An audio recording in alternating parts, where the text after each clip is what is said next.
BNP ক্ষমতায় গেলে দেশে কোনো নাগরিক বেআইনিভাবে গ্রেফতার হবে না বলে জানিয়েছেন বিএনপির স্থায়ী কমিটির সদস্য সালাউদ্দিন আহমেদ। সকালে রাজধানীর কৃষিবিদ ইনস্টিটিউটে বিএনপি আয়োজিত দেশ করার পরিকল্পনার শীর্ষক আলোচনা সভায় তিনি এসব কথা বলেন।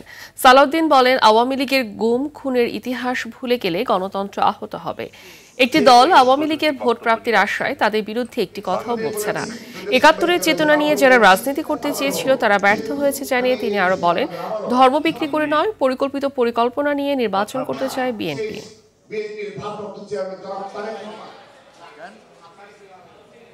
শুধুমাত্র দাড়ি টুপি রাখার কারণে জঙ্গি বানিয়ে আওয়ামী লীগের সময় এই শ্রেণীর মানুষদের খতিব মুয়াজ্জিমদেরকে হেনস্থা করা হয়েছে, জেলে পড়া হয়েছে, হত্যা করা হয়েছে।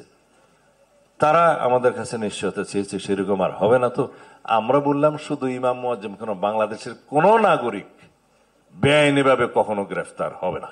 এবং একটি দল আওয়ামী লীগের ভোট প্রাপ্তির জন্য আওয়ামী লীগের বিরুদ্ধে একটি শব্দ উচ্চারণ করে না। আমাদের গ্রামের ভাষায় কথা বলে যে বাসুরের নাম মুখে নেওয়া যায় না।